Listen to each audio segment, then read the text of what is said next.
Bismillahirrahmanirrahim. Assalamu alaikum wa rahmatullahi wa barakatuh. Peace be upon you, brothers and sisters. Welcome back to the Muslim Converse channel. A common theme in Abrahamic religions and in almost every other religion in this world is belief in heaven and hell. On many grounds, they are similar, but they also have differences. A common similarity is that heaven is usually a place of bliss filled with gardens. Hell, on the other hand, is a place of fire and pain where evildoers are punished for the evil they committed while they lived on earth. In this lesson, we're going to look at the effects that belief in heaven and hell have in the lives of Muslims. We will then expand on how people will dwell in heaven and hell. We will then address the questions that are usually raised concerning eternal damnation. Gardens of perpetual bliss. They shall enter there, as well as the righteous among their fathers, their spouses, and their offspring. Angels shall enter from every gate, with the salutation, peace be with you, that you preserved in patience. Now, how excellent is its final home.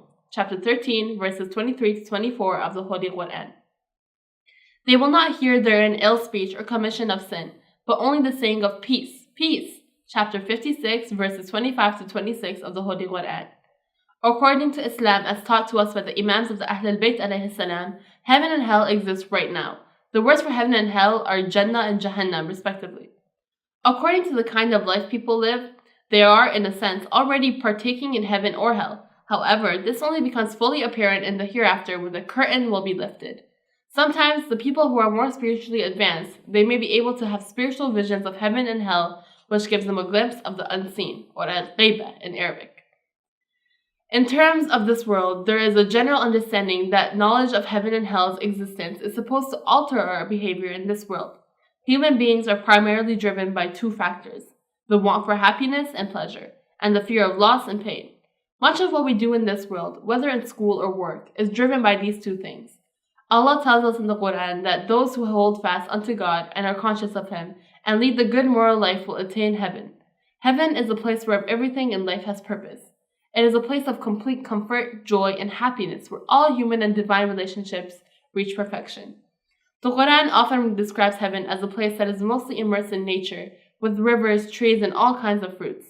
It also describes it as a place where one's marital relations are in complete harmony. Allah's description of heavens in the Qur'an, which by no means exhausts the full reality of it, is meant to entice human beings to the better.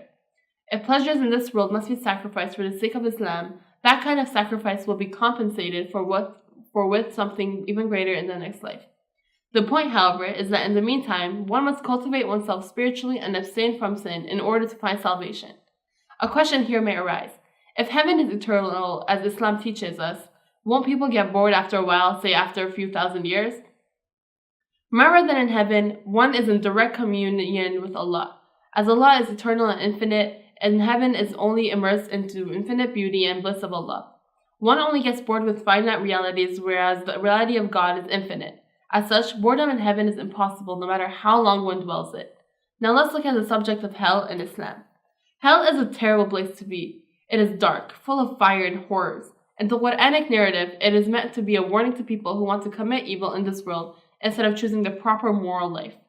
The fire in hell is not the same fire of this world, but it is real. It not only puts bodies in pain, but it also burns the souls. The effect of belief in hell is to make one desist from committing bad deeds in this world. Sometimes people commit evil when they think no one can see them, and they think they can get away with whatever they do. However, when a person knows that God looks over everything people do and that hell exists, then real and genuine belief in hell will often restrain a person from committing those immoral acts. People must not make the mistake and think that hell is not a punishment. Hell is a punishment for the evil people committed in this world. However, hell is also a hospital of some sort. It is meant to purify people of the pollution that has taken over their souls. The Qur'an teaches that some people who are facing damnation will ask for forgiveness, but God will not let them exit their hells as their pleas are not genuine and sincere.